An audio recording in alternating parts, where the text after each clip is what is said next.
آیت کریمہ نمبر 150 151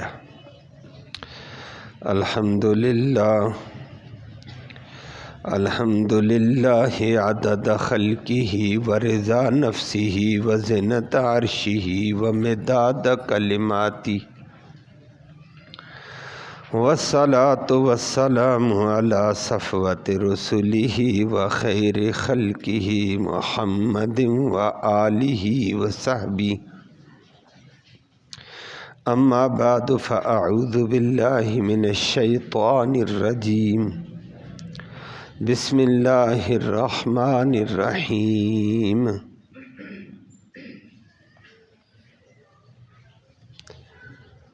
ان الذين يكفرون بالله ورسله ويريدون ان يفرقوا بين الله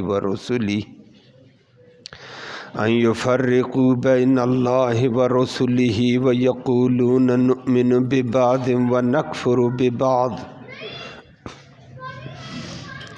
ويريدون ان يتخذوا بين ذلك سبيلا اولئک هم الکافرون حقا واعتدنا للکافرین عذابا مہینا والذین آمنوا باللہ ورسلہ ولم یفرقوا بین احد منہم اولئک سوف یؤتیہم اجورہم وکان اللہ غفورا رحیما صدق اللہ العلی العظیم وبلغنا رسولہ النبی الامی الکریم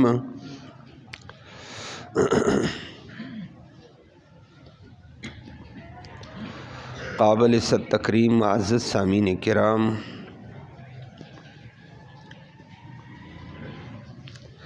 آیات کریمہ میں اللہ رب العالمین نے ایک بنیادی مسئلے کا ذکر فرمایا جو ایمانیات سے تعلق رکھتا ہے، اور وہ یہ فرما دیا جس طرح اللہ کی ذات پر، صفات پر، احکام پر ایمان لانا ضروری ہے، اسی طرح اللہ کے سارے رسولوں کو اوپر ایمان لانا، ان کو برحق ماننا بھی ضروری ہے۔ نمبر 3، پھر رسولوں کے درمیان میں کوئی فرق کرنا بھی جائز نہیں، سارے رسول برحق اور سچے، البتہ قابل اتباع محمد الرسول اللہ صلی اللہ علیہ وسلم ہے۔ اب فرمایا کہ جو اللہ کے بعض احکام کو مانے، بعضوں کو نہ مانے، اور بعض رسولوں کو مانے، بعضوں کو نہ مانے، فرمایا پکے کافر ہیں۔ قرآن کا اٹل فتویٰ آیا ہے، اور فرمایا ایسوں کے لیے ہم نے ذلت والا عذاب جہنم تیار کیا ہوا ہے۔ اس کے مقابلے پھر مومنوں کو بتایا کہ مومنوں، اللہ کی ذات پر جو سچے طریقے پر، صفات پر، احکام پر ایمان لائے، اللہ کے سارے رسولوں کو برحق سمجھ پر ان پر ایمان لائے، اور رسولوں کے درمیان میں کسی قسم کا جو فرق نہیں کرے گا، سارے رسول اللہ کے رسول ہونے میں برابر، نبی ہونے میں برابر، ادب احترام میں برابر، تو فرمایا ایسے طبقے کو اللہ ان کے اعمال کی نیکیوں کا اجر عطا فرمائیں گے۔ اللہ ہم سب کو یہ سعادت نصیب فرمائے، اور بشری تقاضے پہ جو کمی کوتاہی ہوئی اللہ درگزر کر کے معاف کر دے گا۔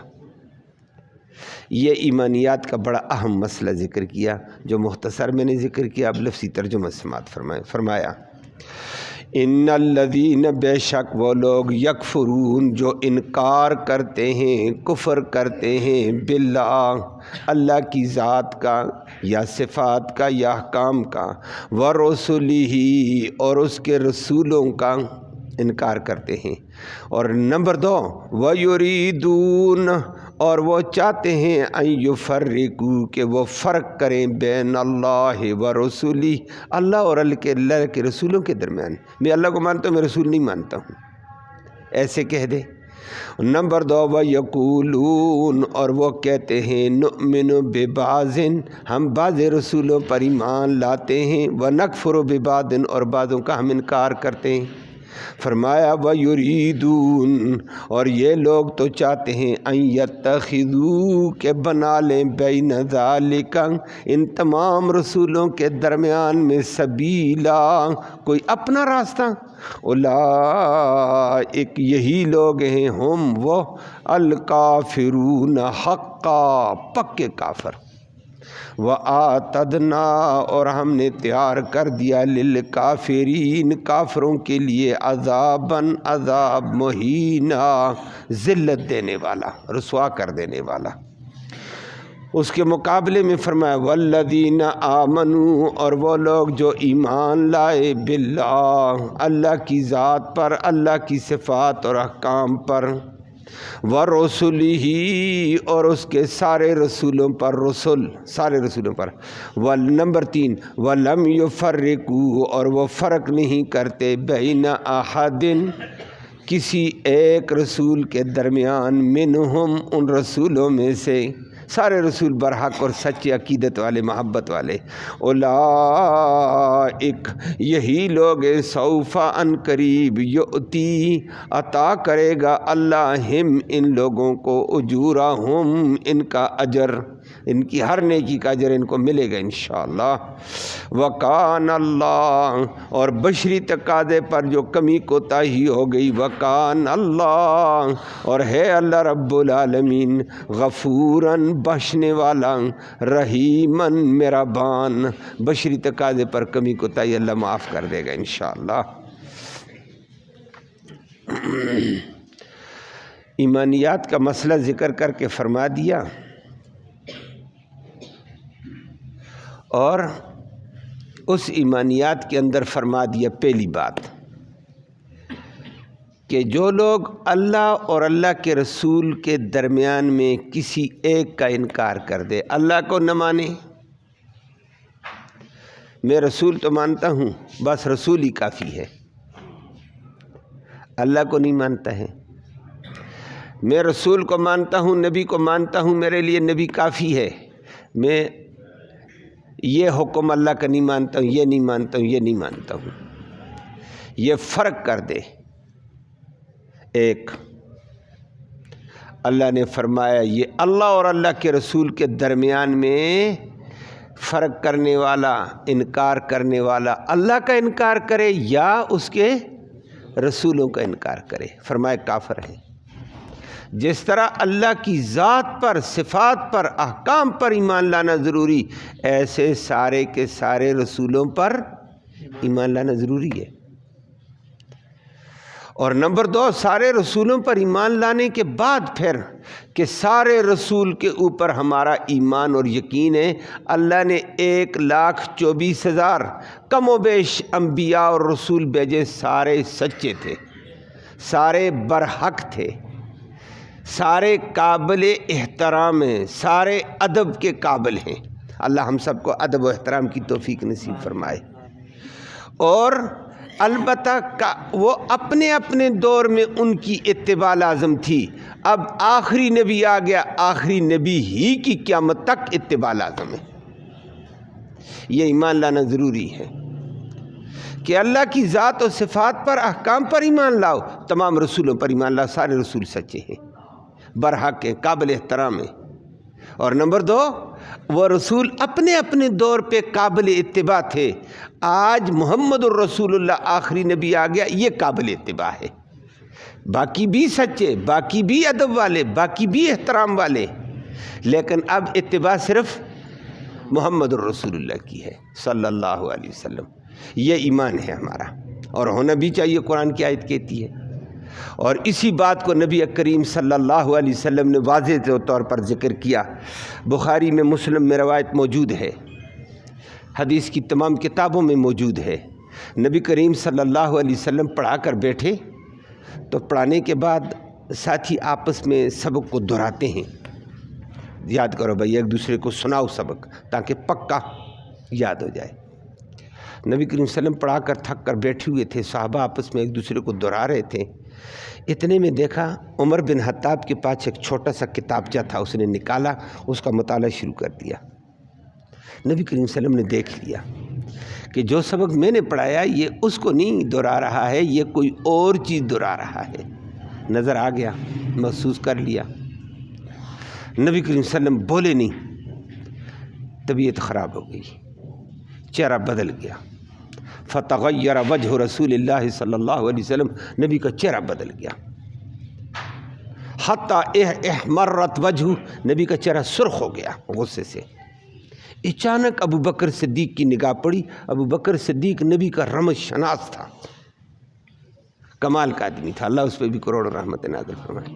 اس نے دیکھا نبی کا چہرہ بدلا ہوا اور بڑے غصے میں ہے، لیکن بولتے نہیں ہیں، نبی لحاظ رکھتے تھے بولنے میں۔ اور عمر نے دیکھا یہ کس بات پہ نبی کی نگاہ ٹکی ہوئی ہے جہاں سے نبی کو غصہ آیا۔ دیکھا تو عمر کی طرف نگاہ جا رہی تھی۔ عمر، ابو بکر سمجھ گیا یہ عمر کو دیکھا وہ کتابچہ پڑھ رہا تھا۔ فوراً ابو بکر نے کہا عمر دیکھتا نہیں ہے رسول اللہ صلی اللہ علیہ وسلم کے چہرے کو؟ نبی ناراض ہو گئے ہیں، چہرہ بدل گیا ہے، سرخ ہو گیا ہے۔ تو عمر بن خطاب رضی اللہ تعالیٰ عنہ نے آگے سے کہہ دیا، عمر بھی سمجھ گیا ہو غلطی ہو گئی ہے۔ کہا کیا پڑھ رہے ہو؟ نبی ناراض ہو رہے ہیں، جو نبی بتاتا ہے وہ پڑھو۔ اور یہ بات آپ کے بھی علم میں ہے، جو استاد کہے وہ کام کرو، کامیابی اس میں ہوتی ہے۔ بے شک آپ کہیں یہ بھی پڑھتا ہوں یہ بھی، استاد کہتا ہے یہ ایک رکوع یاد کر، ایک ہی یاد کر، استاد تجربہ کار ہے۔ تو کہے گا میں 2 رکوع یاد کرتا ہوں، نہ تیری بات نہیں چلے گی، تو 2 یاد کر کے تیسرے دن بھاگے گا۔ استاد جو تجھے سمجھ چکا ہے وہ جو کہتا ہے وہ کر، استاد کا تجربہ ہوتا ہے۔ تو اب عمر بھی سمجھ گیا ہو، کہا کیا پڑھ رہے ہو؟ نبی نے کہا اور یاد کرو، تو کیا یاد کر رہا ہے؟ وہ فوراً آیا نبی کریم صلی اللہ علیہ وسلم کے پاس، بڑا سمجھدار تھا عمر، 2 زانو ہو کر بیٹھ گیا، 2 زانو ہو کر سر نیچے کر دیا۔ یا رسول اللہ میں اور کچھ نہیں پڑھتا ہوں، یہ میرے پاس کتابچہ ہے، تورات کا ایک پارہ ہے۔ کس کا؟ تورات کا پارہ ہے، اور اس میں بڑی نصیحت و آموز کی باتیں ہیں، سبق آموز باتیں ہیں۔ میں آ رہا تھا والی مدینہ سے، تو راستے میں یہودیوں کا مدرسہ تھا، وہاں مدرسے سے مجھے یہ کتابچہ مل گیا۔ میں نے دیکھا عمر بن خطاب پڑھا لکھا آدمی تھا، تورات اور اس کی عبرانی زبان بھی جانتا تھا۔ کہا یہ مجھے لکھا، بڑا اچھی باتیں اس میں، یا رسول اللہ اگر آپ چاہیں تو میں آپ کو سناؤں۔ تو اور میں کچھ نہیں پڑھتا ہوں، یہ سبق آموز نصیحتیں ہیں، کچھ واقعات ہیں، میں نے یہی پڑھا ہے۔ نبی کریم صلی اللہ علیہ وسلم کا چہرہ غصے میں، بولے نہیں نبی کریم صلی اللہ علیہ وسلم نے تھوڑی دیر بعد فرمایا امتحوکون کما تحوکت الیہود والنصارى، تم میرے دین کے اندر تردد میں پڑ گئے ہو جیسے یہود و نصارہ اپنے دین میں تردد میں پڑ گئے۔ میرا دین 2 ٹوک ہے، اس میں قیامت تک کوئی تردد نہیں، برحق ہے، جو اس پر آنکھیں بند کر کے عمل کرو۔ کہا جی یہ تورات ہی ہے، موسیٰ علیہ السلام پر اتری یہ پارہ۔ اس نے کہا عمر یاد رکھنا یہ تورات کا پارہ ہے، یا پوری تورات کیوں نہ ہو، تورات والا پیغمبر موسیٰ بھی زندہ ہو کر آ جائے، لو کان موسیٰ حیا لما وسعہ الا اتباعی، موسیٰ بھی زندہ ہو کر آ جائے، اس کو بھی میری اتباع اور میری غلامی کرنی پڑے گی۔ یہ تو تورات کی بات کرتا ہے، اتباع اب میری ہے، اور موسیٰ ہی کی بات بھی اب نہیں چلے گی، موسیٰ علیہ السلام کے لیے بھی لازم ہے محمد الرسول اللہ کی اتباع کرے گا، پیروی محمد الرسول اللہ کی ہے۔ مسئلہ ٹل ہو گیا۔ اب نبی اللہ کی ذات پر بھی ایمان لا، صفات پر بھی، احکام پر بھی، تمام رسول برحق سچے، قابل اتباع، قابل احترام، لیکن پیروی صرف کوئی کہے میں موسیٰ علیہ السلام کی اتباع کرتا ہوں، مسلمان فرمائے نہیں، صرف اتباع محمد الرسول اللہ کی، یہ ایمان لانا پڑے گا۔ موسیٰ علیہ السلام سچے، قابل احترام، لیکن پیروی، جب موسیٰ علیہ السلام کے لیے گنجائش نہیں ہے کہ نبی کریم صلی اللہ علیہ وسلم کی اتباع اور غلامی کے بغیر عام آدمی کی کیا بات ہے، تو اب پیروی صرف محمد الرسول اللہ کی، باقی نبی سچے ہیں، ادب کریں گے، احترام کریں گے، اللہ ہم سب کو ادب احترام نصیب فرمائے، لیکن قابل اتباع محمد الرسول اللہ، اور کوئی طریقہ قابل اتباع نہیں۔ اور رسول اللہ کے صلی اللہ علیہ وسلم کے طریقے کے مقابلے میں نبی کا طریقہ قابل قبول نہیں کسی اور کا۔ پھر اگلی بات کہہ دوں، آج کل ہمارے کہتے ہیں فلاں مرشد کے طریقے پر چلتا ہوں، فلاں بزرگ کے طریقے پر چلتا ہوں، فلاں پیر کے طریقے پر چلتا ہوں۔ نہ تیرے پیر کا طریقہ قابل عمل ہے، نہ تیرے مرشد کا، نہ تیرے استاد کا، نہ کسی کا قابل عمل ہے تو محمد الرسول اللہ ہے۔ جب موسیٰ علیہ السلام کے لیے گنجائش نہیں ہے تو اور کسی کے لیے کیا گنجائش نکلے گی؟ لیکن آج کل یہ بھی ایک دھندہ چل جاتا ہے، میرا مرشد ہے، میرا پیر ہے، میرا بزرگ ہے، میرا فلاں ہے۔ مرشد کے لیے لازم ہے وہ بھی نبی کا غلام، تو بھی نبی کا غلام بن۔ یہ نبی کریم صلی اللہ علیہ وسلم کی غلامی لازم ہے۔ تو فرمایا قابل اتباع محمد الرسول اللہ صلی اللہ علیہ وسلم۔ اللہ ہمیں سچے نبی کی سچی اتباع نصیب فرمائے۔ تو سارے رسولوں کو مان، اتباع محمد الرسول اللہ کی یہ لانا ضروری ہے۔ اب کوئی اگر تمام رسولوں کو برحق نہیں مانتا، یا اللہ کی ذات کا انکار، صفات کا انکار، احکام کا انکار، یا کسی رسول کا انکار، یا رسولوں کو برحق نہیں مانتا، یا بعض کو مانتا بعض کو نہیں مانتا ہے، فرمایا اولئک ھم الکافرون حقا، یہ پکے کافر ہیں۔ قابل اتباع تو اسلام ہی ہے۔ اب یہودی کیا کرتے ہیں؟ اس کے بالکل خلاف ہے۔ یہ یہودیوں کے اوپر، عیسائیوں کے اوپر فتویٰ لگا قرآن کا، لیکن ہمارا روشن خیال طبقہ، اگر دوسرے لفظوں میں کہہ دوں، لکھا پڑھا جاہل، لکھا پڑھا، لکھنا پڑھنا جانتے ہیں، گریجویٹ ہے، ماسٹر کی ڈگری ہے، یا برسٹر کی ڈگری والے بھی موجود ہیں۔ تو برسٹر کی ڈگری طے کر چکا ہے، کہتے ہیں کوئی بات نہیں جی، یہودیت بھی ایک مذہب ہے، فلہذا اس کا بھی احترام کر دینا چاہیے، وہ بھی ٹھیک ہے، وہ بھی برحق ہیں۔ بات سمجھ آئیے؟ اور کوئی کہتا ہے عیسائی بھی تو ٹھیک ہے، وہ بھی تو عیسیٰ علیہ السلام کو مانتے ہیں، انجیل کو مانتے ہیں، وہ بھی ٹھیک، یہودی بھی ٹھیک، تو بھی ٹھیک۔ یہ سارا کیا کھچڑی ہے؟ قرآن نے کہا نہ سارے اللہ کی ذات پر ایمان لا، اللہ کے احکام پر، صفات پر، سارے رسولوں کو برحق مان، اور فرق قابل اتباع۔ تو اب یہودی کہاں ٹھیک ہے؟ یہودی تو تیرے نبی کو نہیں مانتا ہے۔ تو قرآن نے کہا اولئک ھم الکافرون حقا، یہ کہتا وہ بھی ٹھیک، وہ بھی ٹھیک۔ یہودی صرف ہمارے نبی کو نہیں، عیسیٰ علیہ السلام کو بھی گالیاں دیتا ہے، اور عیسائی موسیٰ علیہ السلام کو گالیاں دیتے ہیں۔ اور قرآن نے آگے زبردست کہا وَيُرِيدُونَ أَن يُفَرِّقُوا بَيْنَ اللَّهِ وَرَسُولِهِ، اللہ اور اللہ کے رسولوں کے درمیان میں فرق کرتا ہے کہ میں اللہ کو مانتا ہوں، رسول کو نہیں مانتا، میں رسول مانتا ہوں، میرا اللہ کا یہ حکم نہیں مانتا ہوں۔ وَيَقُولُ نُؤْمِنُ بِبَعْضٍ وَنَكْفُرُ بِبَعْضٍ، یا کہتا ہے میں بعض رسول مانتا ہوں، موسیٰ علیہ السلام مانتا ہوں، عیسیٰ علیہ السلام میں نہیں مانتا ہوں، یا میں عیسیٰ علیہ السلام کو مانتا ہوں، میں موسیٰ علیہ السلام کو نہیں مانتا، جیسے عیسائی کہتے ہیں۔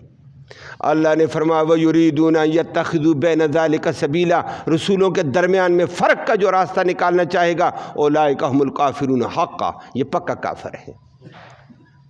یہودی عیسیٰ علیہ السلام کو نہیں مانتے، کافر۔ عیسائی موسیٰ علیہ السلام کو نہیں مانتے، کافر۔ یہ اللہ نے اسلام کو فوقیت دی، مسلمان عظمت والا۔ موسیٰ علیہ السلام کو بھی ہم مانتے ہیں، ادب بھی کرتے ہیں، عیسیٰ علیہ السلام کو بھی مانتے ہیں اور اس کا ادب بھی کرتے ہیں، لیکن قابل اتباع محمد رسول اللہ صلی اللہ علیہ وسلم۔ اللہ نے فرمایا یہ ناجائز ہے۔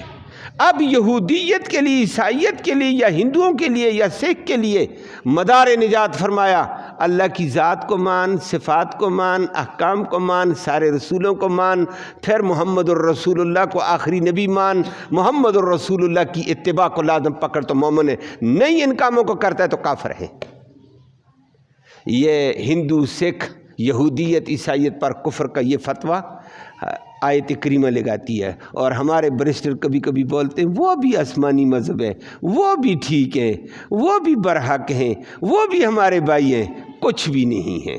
قرآن کہتا ہے کہ یہ فرق کرنے والے اللہ ہم سب کو ہدایت نصیب فرمائے یہ فرق کرنے والے پکے کافر ہیں، جو نبیوں کے درمیان میں فرق کرے، ایک نبی کو مانتا ہے دوسرے کو نہیں مانتا، ایک نبی کو مانتا ہے دوسرے کو گالیاں دیتا ہے، فرمایا یہ کافر ہے، وہ نبی کی توہین کر کے۔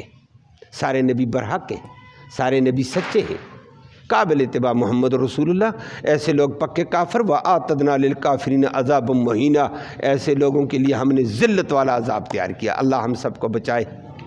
آگے اللہ نے مسلمانوں کو کہا، مسلمانوں پھر سنو، یہ تو کفر کا فتویٰ لگایا دیگر مذہب پر۔ آگے فرمایا وَالَّذِينَ آمَنُوا بِاللَّهِ، وہ لوگ جو سچے دل سے اللہ کی ذات پر ایمان لائیں کہ وہ وحدہ لا شریک، صفات پر ایمان لائیں، وہ اپنی صفات میں وحدہ لا شریک، اس کے احکام پر ایمان لائیں، اس کا جو حکم ہے برحق اور سچا ہے۔ اور نمبر 2 ورسولی، اس کے سارے رسولوں پر ایمان لائیں، سارے رسول سچے اور برحق ہیں، قابل احترام ہیں اور قابل اتباع محمد الرسول اللہ ہے۔ وَلَمْ يُفَرِّقُوا بَيْنَ أَحَدٍ مِّنْهُمْ، رسولوں میں کسی کے درمیان میں فرق نہ کریں۔ ادب میں جس طرح ہم اپنے نبی کا ادب کرتے محمد الرسول اللہ کا، سارے مسلمان آپ بیٹھی ہوئے ہیں، ہم عیسیٰ علیہ السلام کا اتنا ہی ادب کریں گے، موسیٰ علیہ السلام کا بھی اتنا ہی ہم ادب کرتے ہیں۔ صرف ہم کہتے ہیں کہ اب غلامی محمد الرسول اللہ کی ہے، اتباع محمد الرسول اللہ کی ہے، باقی ادب میں ہم انشاءاللہ کسی نبی کی توہین، قرآن نے بھی کہا، فرمائے سارے رسولوں کو مان، وَلَمْ يُفَرِّقُوا بَيْنَ أَحَدٍ مِّنْهُمْ، ان رسولوں میں سے کسی میں بھی فرق نہ کر، نبی ہونے میں سارے برابر، رسول ہونے میں برابر، ادب میں برابر، احترام میں برابر، صرف قابل اتباع محمد الرسول اللہ مان۔ اولئک سوف یؤتیہم اجورہم، ایسے مومنوں کو ان کی نیکیوں کا، ان کے ایمان کا ضرور بدلہ دیا جائے گا۔ اور فرما دیا بشری تقاضے پر انسان سے کمی ہو جاتی ہے، اعمال میں کمی ہوگی، ایمان میں کمی نہ ہو، ایمان میں پورے ہوں۔ اعمال میں کمی ہوگی بشری تقاضے پر، غلطی ہو جاتی ہے، انسان ہے، کمزور ہے، فرمایا کوئی بات نہیں، وَقَانَ اللَّهُ غَفُورًا رَحِيمًا، اللہ بخشنے والا مہربان ہے، اس کی کمی کوتاہیوں کو معاف کر دے گا، لیکن ایمان پکا ہو۔ اللہ ہم سب کو یہ کامل ایمان نصیب فرمائے اور صحیح طور پر محمد کریم صلی اللہ علیہ وسلم کی اتباع اور غلامی نصیب فرمائے۔ اللہم صلی وسلم دائما ابدا علی حبیبک خیر الخلق کلہم، یا اللہ تو رحمت کے فیصلے فرما، کوتاہیوں کو معاف فرما۔ یا اللہ ہمارا یہ بیٹھنا، یہ سننا سنانا اپنی جناب میں قبول فرما، اس سننے سنانے کا ایصال ثواب ہمارے اعزاء اقارب قریب اور بعید زمانے میں جتنے بھی فوت ہوئے، یا اللہ اس قرآن کو تحفے کی شکل میں ان کی روحوں تک پہنچا دے، ان کی مغفرت فرما، ان کو جنت الفردوس میں اعلیٰ مقام نصیب فرما۔ امت مسلمہ کے مسلمان مرد و خواتین جتنے فوت ہوئے، یا اللہ اس قرآن کی بدولت، قرآن کی برکت کے طفیل ان سب کو معاف فرما دے، ان کو جنت نصیب فرما دے، اس راستے کی ہمیں تیاری اور فکر نصیب فرما۔ اس قرآن کی برکت کے طفیل حاضرین مجلس کی نیک مرادیں پوری فرما، نیک ارادوں میں کامیابی نصیب فرما، حلال کی روزی وسعت والی، برکت والی، رحمت والی آسانی سے نصیب فرما، حرام سے ہم سب کو محفوظ فرما، معیشت کو مستحکم فرما، سود والی معیشت سے ہم سب کو محفوظ فرما، حلال روزی نصیب فرما۔ جو سود کے شکنجے میں قوم آئی ہوئی ہے، یا اللہ اس شکنجے سے ہم سب کو یا اللہ محفوظ و سلامت فرما، نجات نصیب فرما، خیر کے فیصلے فرما۔ یا اللہ جو بیمار ہیں ان کو اپنے فضل سے شفا نصیب فرما۔ یا اللہ مسلمان جہاں مقہور و مجبور ہے ان کو قہر اور جبر سے محفوظ فرما دے۔ فلسطین کے مسلمانوں کی مدد فرما دے، فلسطین کے مسلمانوں کی غیبی نصرت فرما دے، فلسطین کے مسلمانوں کو کفر کے مقابلے میں غلبہ اور قوت عطا فرما۔ جو انبیاء کی توہین کرتے ہیں، نبیوں کو مانتے ہیں، کس کو نہیں مانتے ہیں، یہود و نصارہ، یا اللہ وہ آج فلسطین کے مسلمانوں کے خلاف اکٹھے ہیں ظالم، ایک دوسرے کو، یہودی عیسائیوں کو کافر، عیسائی یہودیوں کو برا بالا ان کے نبیوں کو کہتے ہیں، اسلام کے خلاف اکٹھے ہوئے، یا اللہ ان کو برباد فرما دے۔ یا اللہ ان کے اسلحے کو، ان کی قوت کو خاک میں ملا دے، اسلام اور اہل اسلام کو غلبہ اور قوت عطا فرما۔ یا اللہ قبلہ اول بیت المقدس کی مکمل آزادی کے فیصلے فرما۔ یا اللہ فلسطین کا مجاہد اس کی حفاظت کے لیے کھڑا، اس کی غیبی مدد فرما دے۔ مسلمانوں کے بچوں کی حفاظت فیصلے فرما۔ یا اللہ مسلمان کو عزت اور عظمت اور غلبہ عطا فرما۔ یا اللہ ہم سب کو حقیقی مسلمان بننے کی توفیق نصیب فرما، مرتے وقت کلمہ ایمان نصیب فرما، آخرت میں اس قرآن کی محمد کریم صلی اللہ علیہ وسلم کی شفاعت نصیب فرما۔ صلی اللہ تعالی علی خیر خلق محمد۔